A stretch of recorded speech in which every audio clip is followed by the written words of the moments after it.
Hi, welcome everybody. This is the Three Broke Guys Handicapping Show for Friday, November 18th, 2016. And tonight's festivities will get started shortly. We'll be handicapping the card from Delta Downs in, I'm not sure, I guess it's Vinton, Louisiana. I've never been there. I've been to Louisiana, but never to Delta Downs.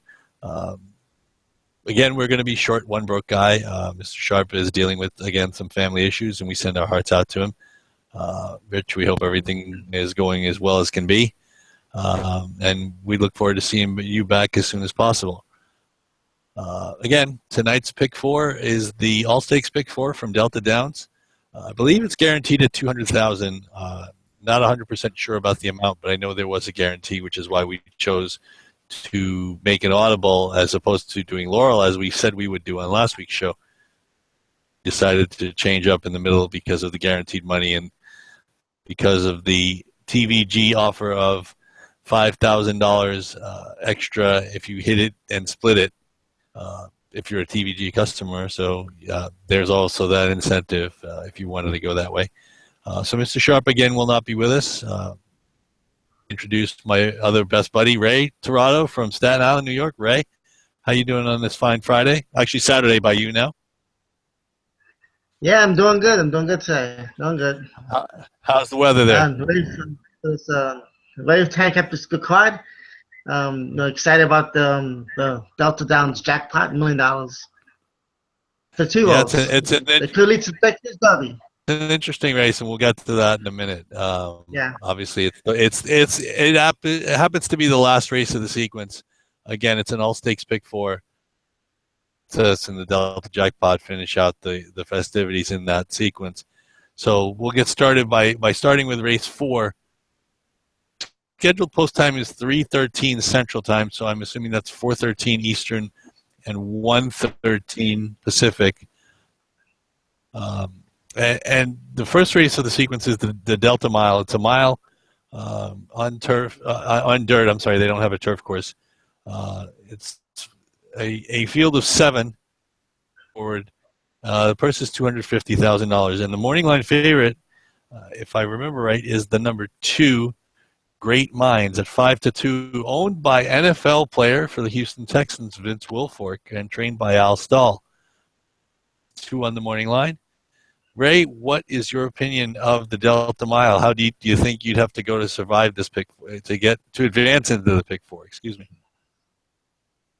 Well, in this first leg, I actually was going to go 3 deep with a possible 4. So I started up with I'm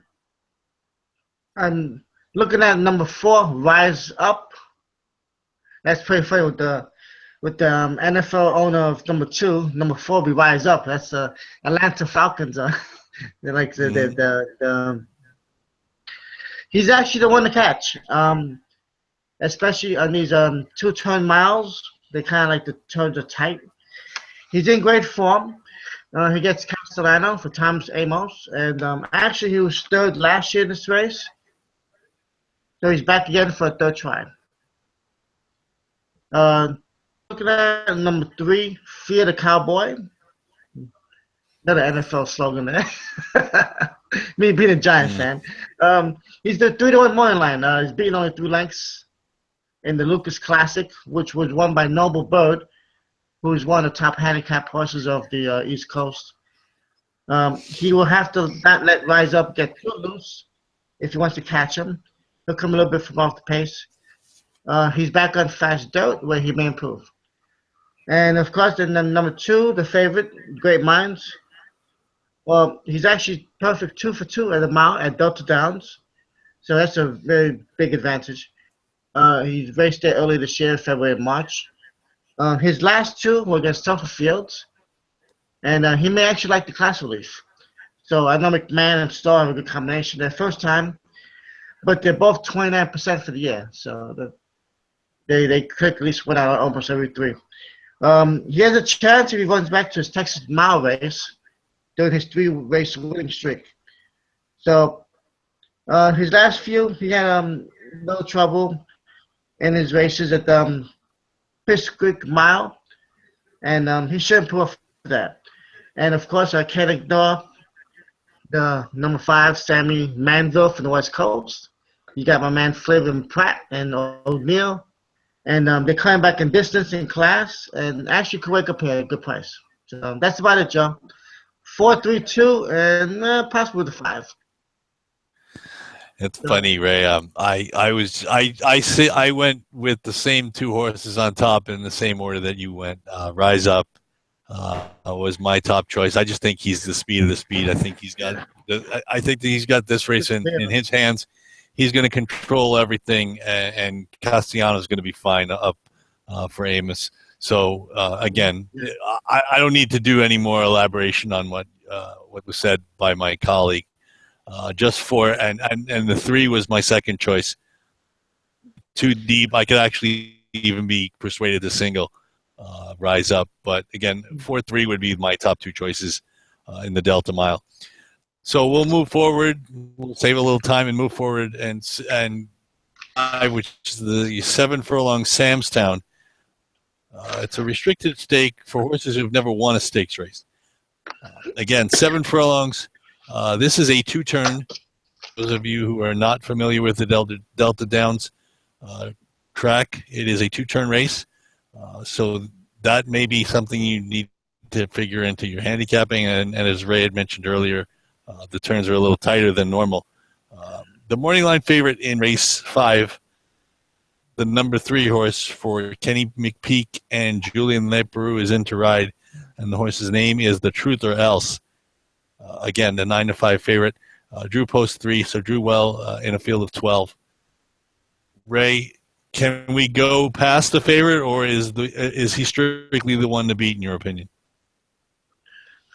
Actually, I was looking at the outside. There's a horse, number 10, Black Bear. I was looking at. He's 3-1. He's been in the money like a money machine. I swear. 16 for 17. Got 7 wins, 5 places, and 4 thirds. He's got a nice post to settle, stay close to the lead, and make an early run. He ran in this race last in actually 2013 on the lead, but faded off the fast pace. He just needs to be early. So jockey Alvarado have to decide just to stay closer and try not to get wide because he's a post 10. So I like him. I do like number 8, Wildcat Wish. He's 5-1. He was a good third in the Trinityburg Stakes in Gulfstream at 7 furlongs in July. Picks up Castellano for Edward Losa Jr., who's 28% for the year. So that's a good win percentage trainer. Shipping here for a reason. He can still have a nice trip outside horses too, so he might probably just sit right behind Black Bear and them two maybe try and go around the field. And of course, the Truth of Else must be respected. Facing tougher lately. There'll be Tom's Ready, AP and Indian, Star Walking Dude. These are some high class sprinters. But he needs a strong pace, and the post may hurt him because he might have to. Leperoux's gonna have to decide whether to go inside or outside with him.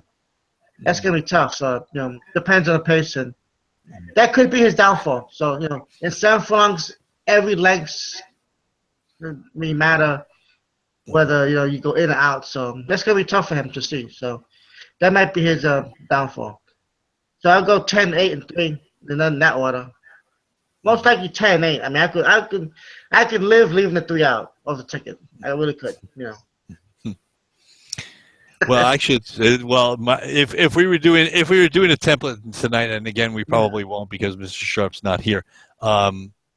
The 3 would be on the ticket. I just looking at his speed figures based on like you mentioned the races he's coming out of the Grade 1 Forgo, the Grade 3 ACAC, and other than in the ACAC where the track was sloppy, the horse has been running speed figures in the 90s in 4 of his last 5 starts. And he's got a snappy drill at Churchill on November 7th. So I think he really is the horse to beat. And I actually wanted to mention one other horse on the trainer angle, and that's the number 9, Aces High. Patrick Devereaux the formulator statistics on this guy are incredible. 43% of Delta Downs over the last 5 years, and we're not talking seven. We're not talking 3 for 7. We're talking 30 for 70. So that's quite a nice sample size. And he's 5 for 8 this year over the past year. So that's 63%. That, again, obviously smaller sample size, but you can go with the bigger sample size at 43%. He obviously knows how to go to get horses ready for these races. And this horse was third behind Great Minds and Fear the Cowboy in the Delta Mile last year. So actually, I'm sorry. That might have been. I apologize. That was the Evangeline Mile earlier this year on June 4th. So you maybe watch what those other two horses do in the race prior, the one that we like Rise Up in the Delta Mile, and see if maybe that would flatter Aces High go in race 5. Unfortunately, you're not going to be able to do that if you're playing a multi-race sequence. But if you're not and you just want to use this information to play single races, that's fine. Maybe Great Minds and Fear the Cowboy will flatter Aces High, and you might be able to use him at 6-1 in the Samstown. So let's move on to race number 6. This is the Delta Princess, the counterpart to the male race, a mile on the Delta Downs, over the Delta Downs surface. It's a grade 3 for 2-year-old fillies. Nice purse here, $400K. So obviously it's attracted some horses from barns that probably don't usually ship many horses to Delta Downs, but they're here today. And the morning line favorite is the number 1, Golden Mischief, for Steve Asmussen and Gerard Melanson. Again, Drew post 1, and the morning line favorite is tepid 7-2. I believe it's a field of 10. So there are many options in here, and I'm going to turn to my friend Mr. Tirado. And Ray, what do you think? I found this a difficult race to handicap, and I'm not sure how deep we need to go. Yeah, you're absolutely right. I mean, I got 5 here. I could go for Wow. 8. Wow. I mean, 8 logical choices. All buttons. But just stamp on the all button, Yeah. I have to sell on somebody. So let's start with number 10, Boot Fantasy. He's from Florida, 9-2. He actually won a $500,000 race over there, the stake race that they had. So he's got some good bankroll. He could benefit from the hot pace. I think he's going to be a last speed in this race. It could be very busy up front on the first turn. It'd be like a cavalry. So he can sit back. Galafone knows him. Ralph thinks to bring him from Florida. And he looks like a good horse. So, sit behind and see what happens. Then number 8, Shane's Girlfriend, that's 6-1. Very impressive maiden win at Santa Anita. Your place over there. 6 furlongs. Pratt O'Neill, Flavian is here. And this horse could be anything. I mean, he's here for a reason. So, at a 6-1 price, you never know. You've seen these horses just break out. So, going 2 turns, looks like a good one. Number 1, Golden Mischief. Could benefit from the high pace also. But he's in a different position because he's going to also need to find room. Go out.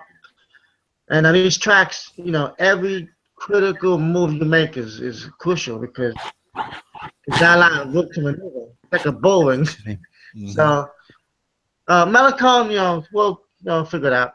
He's going to ice cream. We got number 2, that man again, Bob Baffert's here. Jilly, recent maiden winner. I mean, I give her a chance. She's getting better. Tries 2 turns for the first time for Bob Baffert.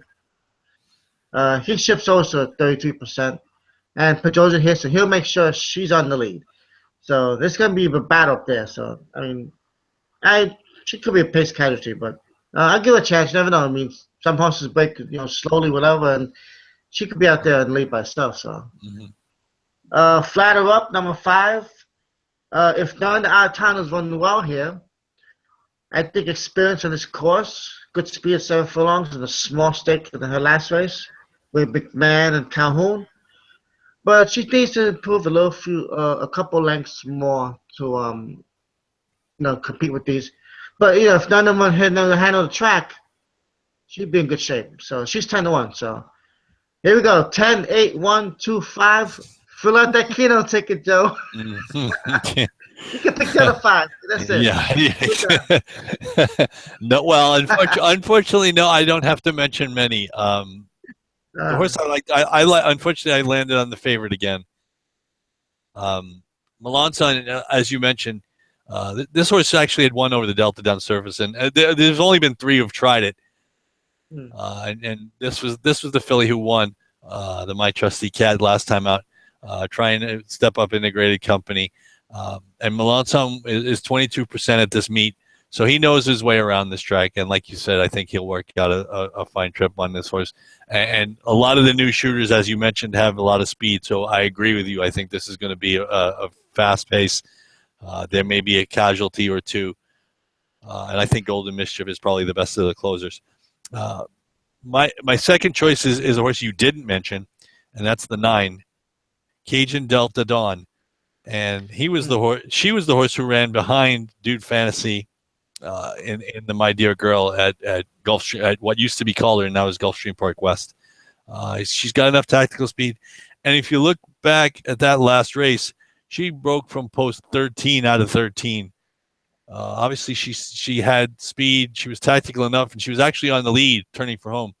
And having to cover that extra ground, I would be willing to forgive the fact that she faded into the stretch, because 13 out of 13, it's you're faced with a wide trip generally, and you're gonna have to overcome some things. And I'll forgive, considering she had won 4 in a row before that. I'll be willing to forgive that.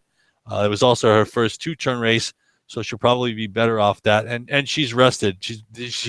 She and Dude Fantasy are the 2 most rested in the field, having started October 1st, which is more than 45 days ago. So they will have had time to recover from their efforts. And Dude Fantasy was the other horse that I liked. She was the winner going 2 turns. I like the work pattern. She's been working progressively longer, from 4 furlongs to 5 to 6. And like I said, she's rested. So she'd be good, and she's 9-2.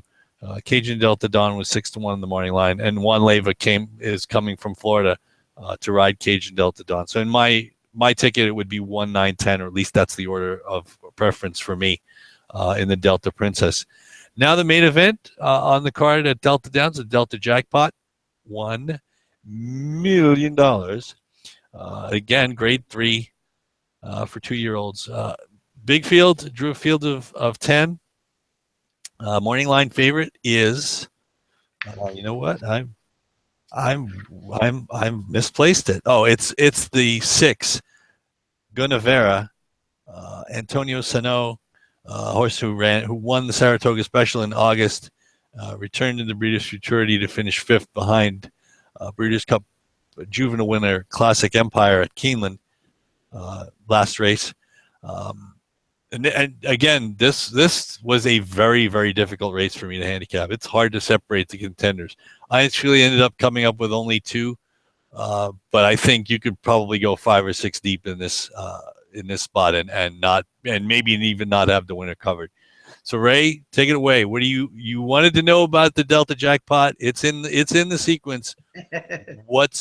Do you think Baffert or Cassie or one of the Invaders comes through?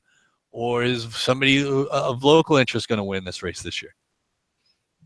No, I actually like Gunneville. I think second time going 2 turns, some class relief here. Castellano's on board. He did win on him in a Saratoga Special, like you said. And I think he should outlast these who have little stakes experience. There's some, there's breaking a maiden, some allowance winners. So I think it's could be a class race here.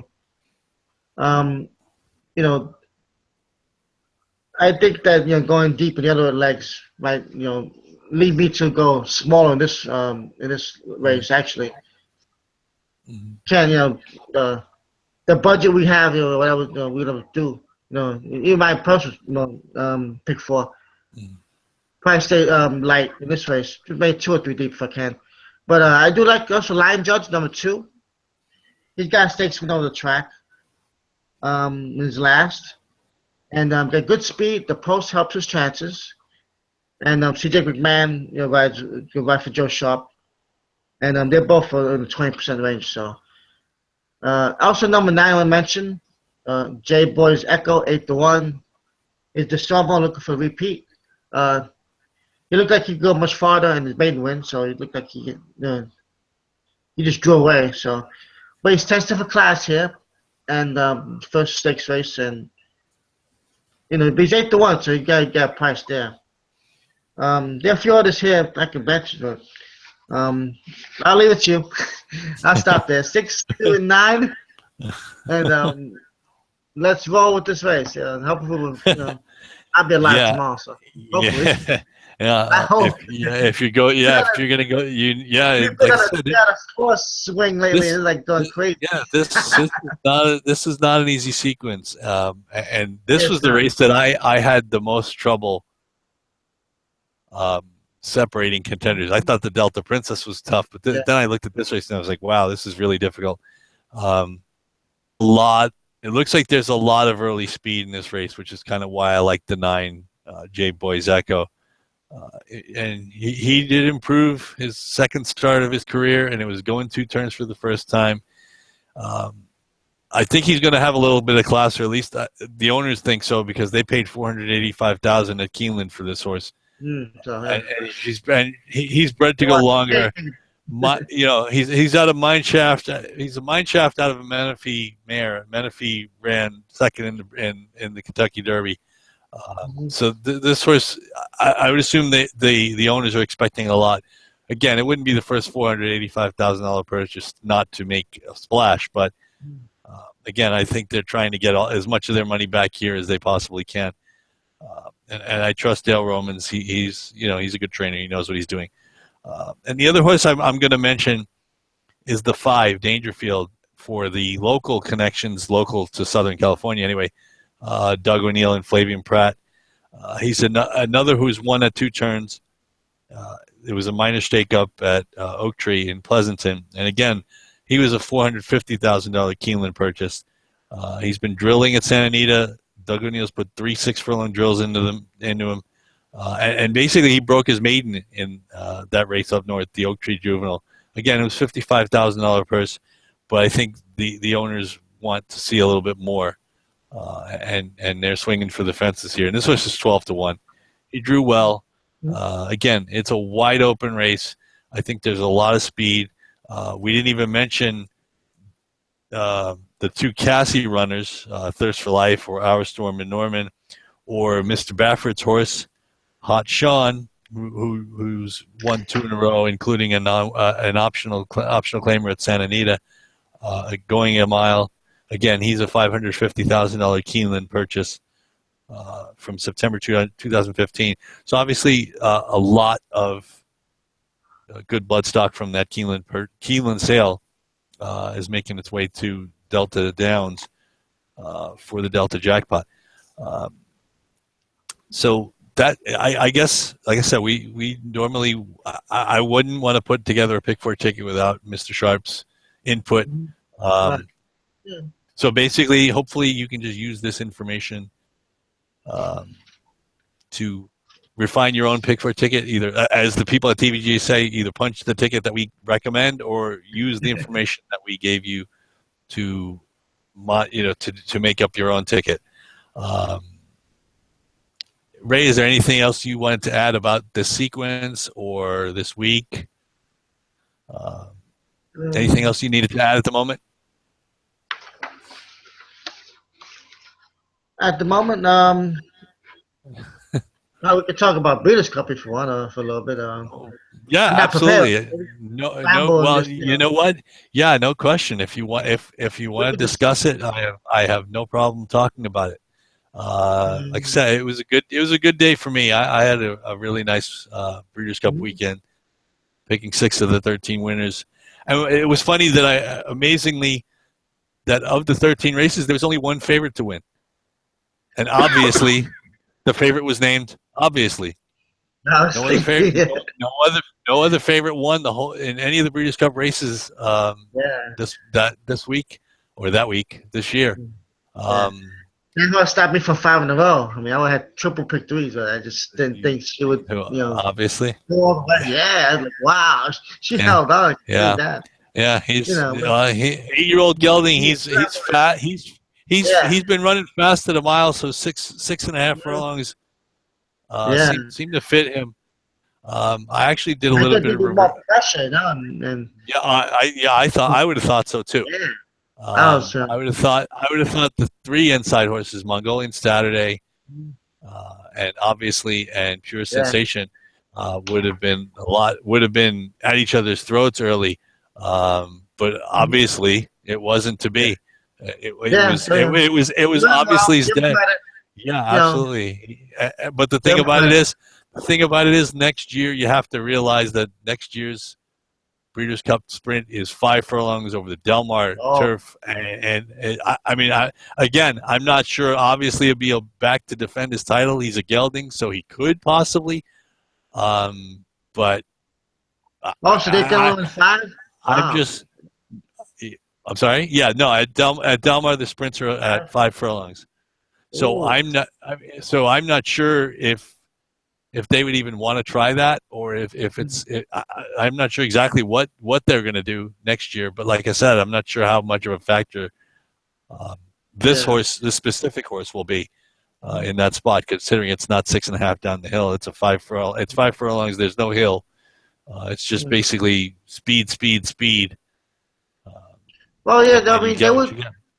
there would be some preps for it. So I've seen some 5 furlongs, throughout the year on different tracks. So Yeah, I there'll think be you'll. some horses will be, ready for it. I would think you. I think you'll. I mean, all of the 5.5 furlong races that they run in the Midwest, at Churchill and at Keeneland, Yeah, I yeah. think you'll see a lot of horses prep during the Del Mar summer meet um, for the Breeders' Cup because Oh, I'm assuming it would be the first weekend, or maybe even at worst the second weekend of the Del Mar meet next year would be Breeders' Cup. So I don't think they would have a chance to prepare during the Bing Crosby meet in the fall. So basically, you might see right. horses you would not expect to see at Del Mar in the summer going Mm-hmm. 5 furlongs on their turf course just to Yeah. get a feel for it. I know And South Turkey has some too. Yeah. oh So no, and yeah, absolutely, and turf sprints yeah. are have been all the rage, and they run a lot more Mm-hmm. than they ever really used to. Yeah. Uh, Belmont but too, 6 furlongs. so next year, Did yeah. the, So next, well, they run 6 furlongs and 7 furlongs. I don't think Belmont's too big. I don't think they can run 5 furlong sprints. They basically would start on the turn. yeah, So yeah, yeah. I mean, I'm not even sure they could run 5.5s, but I mean, they might be able to. Yeah, 6. Yeah, But yeah. again, it'll be definite. It's a Mm-hmm. definite change from the 6.5 furlongs down the hill. It'll be more similar probably to the 5.5 that was run at Keeneland last year. Um, Yeah. so maybe you'll see Mongolian Saturday come back and be a little bit more successful in the race next year. But we'll see about Mm-hmm. that. That's Yeah. about 350 days from now or thereabouts. So there's a Yeah. little time to ferret that out. Um, Well, there were some horses I really liked on that weekend. Was Dream Fong. I really liked him a lot. I leaned on him. Uh, we had that horse. What was that?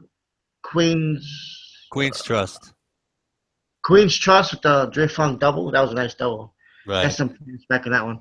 And Right. yeah, it was good. We had some good picks there. We Yeah. did right, but Yeah. I mean, but I mean, unfortunately, I threw all my chips on the Chrome and yeah. that last eighth Well, of mile. the two, well, I mean, the two main events on both days basically lived up to all Yeah, the yeah, hype. yeah, Beholder and Songbird was terrific, yeah. That was and so nice. we'll go down. Yeah. I'm not. I mean, if not the best Breeders' Cup distaff, it's a damn close second to the one that Personal Ensign What's edged yeah. winning colors Yeah, at yeah. Churchill Downs. Yeah, yeah. I remember the year 1988. 88? So Oh, yeah, yeah. yeah, 88. that was a terrific renewal as well. Yeah, yeah. And if everybody But this might was like a remember, heavyweight match. You know, they're like slugging each yeah, other in the yeah, head. You know, just boom, boom, boom. yeah. Well, yeah, they were a little closer, but it was funny. I'm not sure I ever thought that Beholder was beat. Just Hmm. having watched the race, I don't know that I ever thought Beholder looked beat. I remember Percival Ensign looked beat at the top of the lane. I thought she was Yeah. not going to get there, but she Hmm. she somehow, some way made it to get her nose in front of winning colors at the end. Yeah. But I mean, again, two terrific races, It uh, shifted gears in that and race. and Songbird does not lose anything in No. defeat in the No. Beholder.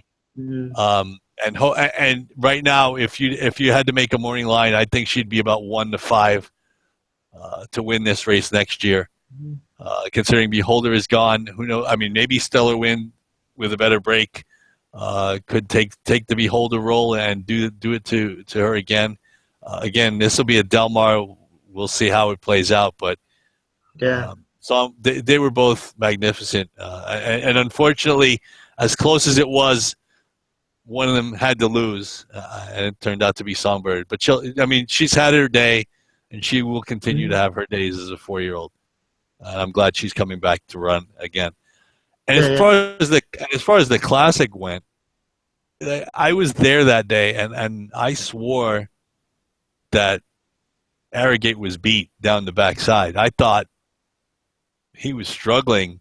Yeah. He was I don't spinning know. a little bit. I Yeah. thought he was 3 lengths back at the midway point on the backside, and I was like, I don't know. It doesn't seem like whether he wasn't handling the track or didn't want to be outside of horses or what exactly was going on. I Yeah. wasn't sure. But once Mike Smith went to that left hand, that horse responded, and I, like I said, this is one of the races. You normally say, well, the jockey doesn't really, not necessarily not have an effect, but No, the jockeys are he had it's a effect. lot of Yeah. time negligible.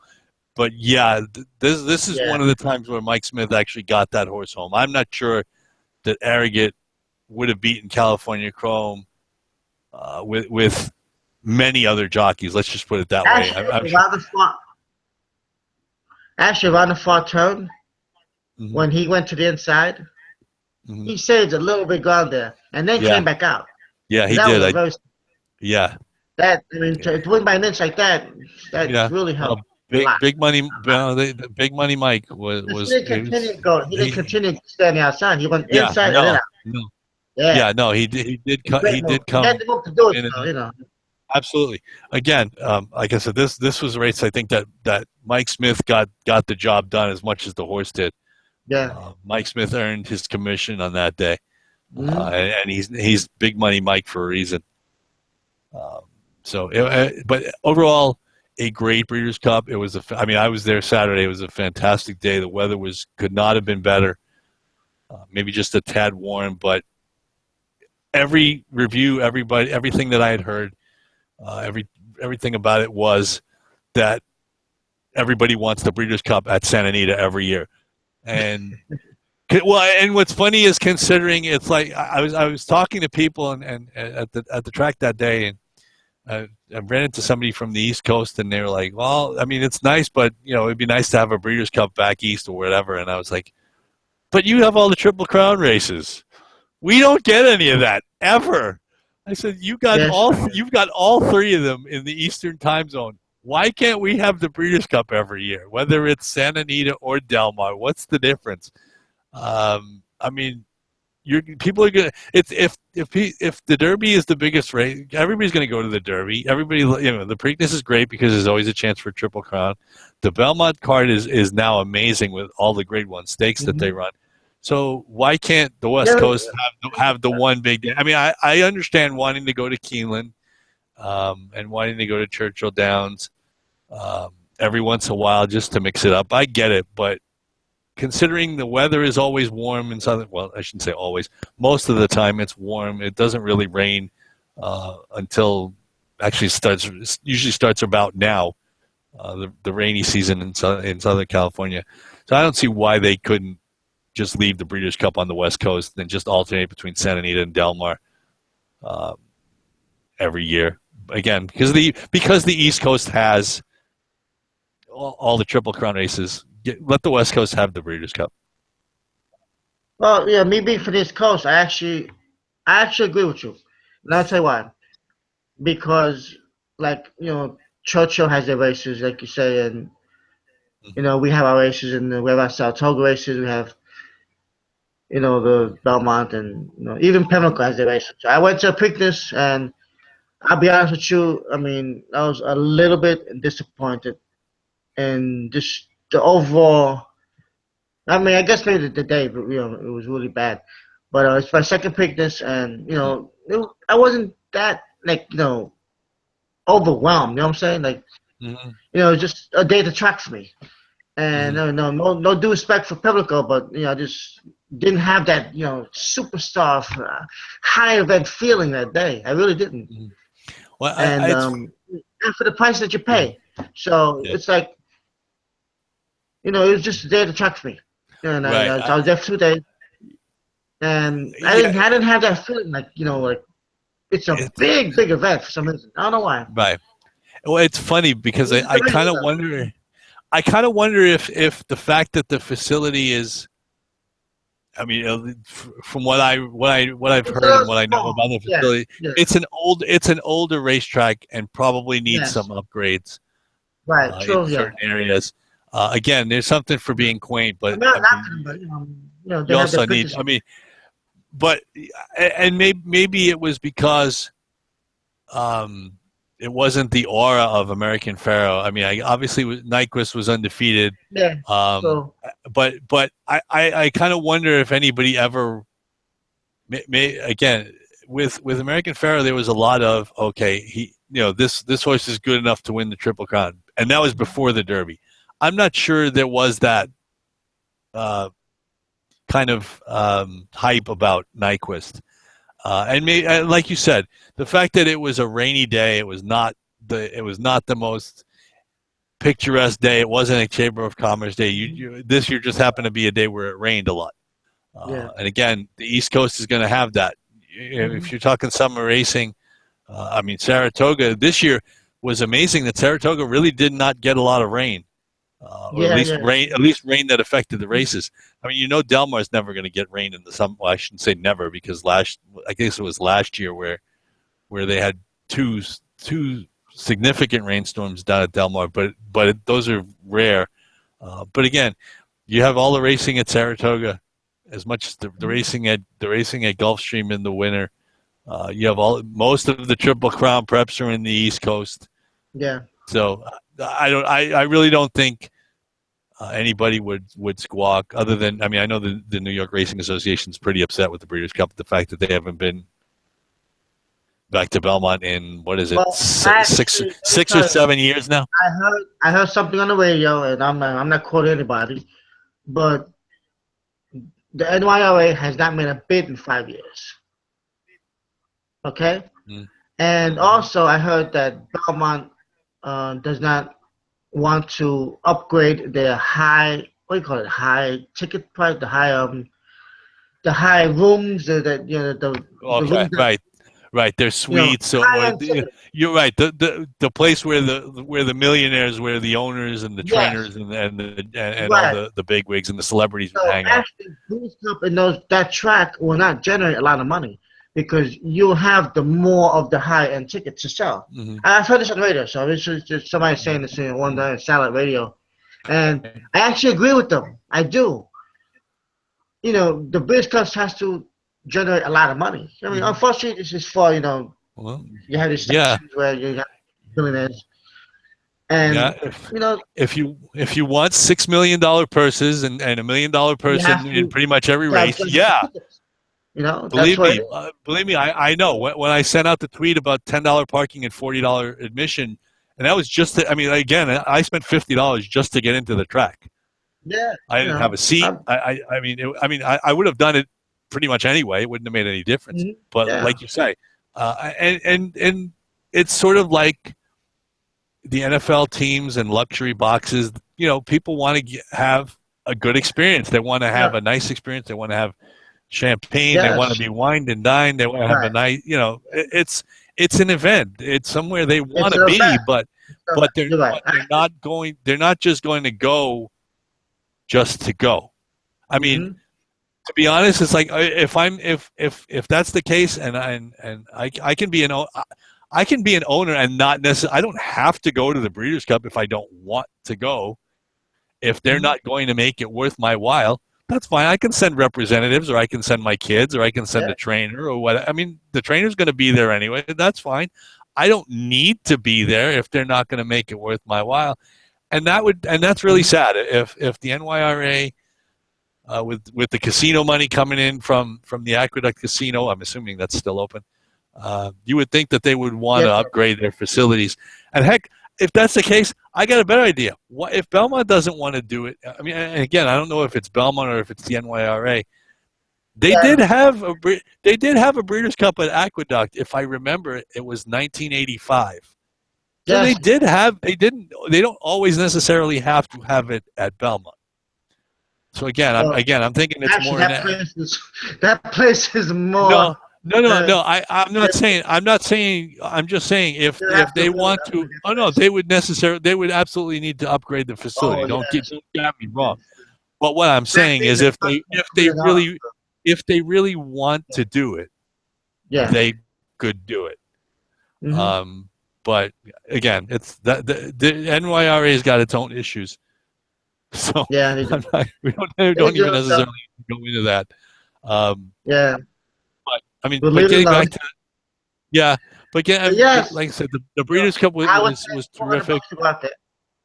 Sure. Oh well, no question about it. It's like I said, I paid $50, and that was just to get in the door. That doesn't count gas for me driving. Yeah. The 90 miles each way to get in there. And I'm planning on I'm definitely going to the Breeders' Cup next year at Del Mar, and hopefully all three of us will be there, and maybe we can even do this show. The plan is there from Del Mar, and maybe. I do have a buddy who lives in San Marcos. Maybe I don't know if he has enough room for all of us to sleep, but maybe we could stay down there. And maybe do our show from Friday night, or I guess 350 days away. We'll figure it out, and we'll make it work one way or the other. Oh, it is with the internet. Yeah. Again, but the one thing about Del Mar is if the 60,000 people crowd, if that was a true indication, Del Mar's in for it. They're gonna, because normally they're when they have the Pacific Classic, you usually have around 45,000. Another 15,000 people in that town. Yeah. And then with that parking, oh boy. I just hope that there's a contingency plan. Let's just put it that way, at least for the parking situation, because I know you can easily sit in that parking lot for an hour after the races are over. But again, they'll be parking on the beach. Well, basically, you could. What I would do is I'd probably park about a neighborhood away, and either take a bicycle or just Uber down there and get down there somehow that way. Either that, or I could just Uber from Temecula, but that's probably too expensive. But I mean, yeah. Well, I mean, if I parked in Solana Beach, I could probably bike down there. Oh, okay. But parking on the 101, it is along the beach. But it's again, we'll deal with that come next year. But the racing was top notch. It was terrific, and hopefully Del Mar can match, if not exceed, what happened at Santa Anita this year. And actually, you know what? We have another 15 minutes or so, and I kind of wonder if you think, I'm just throwing it out there, you think Arrogant has a chance to win Horse of the Year, or do you think California Chrome has it locked up and had it locked up before they even stepped onto the track at Santa Anita? Yeah, I think so. I mean, for what he's done this year, Dubai, and I think he's got it. I mean, if Arrogant wins by 5, I mean, then maybe, but yeah. Right. You're talking about he made what? $10 million this year? I don't know how much. Yeah, it's funny. I look at it that way too. I think California Chrome's going to win it, and I look at it. I can look at it from one perspective. They both California Chrome was 6 for 7 this year, and Arrogant was 5 for 6. Let's take a look at their losses. California Chrome lost to Arrogate in the Breeders' Cup Classic. Arrogate lost a maiden race at Los Alamitos. Do you really can you really compare the two? I don't think so. But I mean, before Travis, she was all potential. So yeah, sure. that's 8 months of potential and 4 months of let's hope that the college football playoff committee, who values head to head, is not the same people who are voting for the Eclipse Awards, because if that's the case, then Arrogate's going to win. Well, actually, because the only time in my horse of the year vote, he'll be third. And who would be second? Songbird. I would put Songbird second. That's my pick. Songbird Chrome, second. Songbird, and Arrogate third. Well, that's an interesting. It's funny because it makes me think back to when Favorite Trick won Horse of the Year as a 2-year-old, and I think the Songbird, because Songbird only beat 3-year-old fillies all year. Right. Yeah. I mean, I could see if Songbird had beaten males once, then maybe she might be in that conversation. I'm not sure. I mean, I would probably put her third, maybe fourth, because I can see Beholder. I can even see Tepin getting some votes. Because I mean, I know Tepin tailed off towards the end of the year, but I mean, when you think about it, the only horse that of the ones that we mentioned that won on the biggest day, if you don't, I mean, were Beholder and Arrogate. Yeah. I mean, California Chrome lost. Tepin lost, Songbird lost. I mean, if these are supposed to be the world championships as they label it, I mean, wouldn't you think that the horses that won? I mean, Songbird's going to win an Eclipse for 3-year-old filly. Beholder will probably win the Eclipse for older filly, or older filly or mare.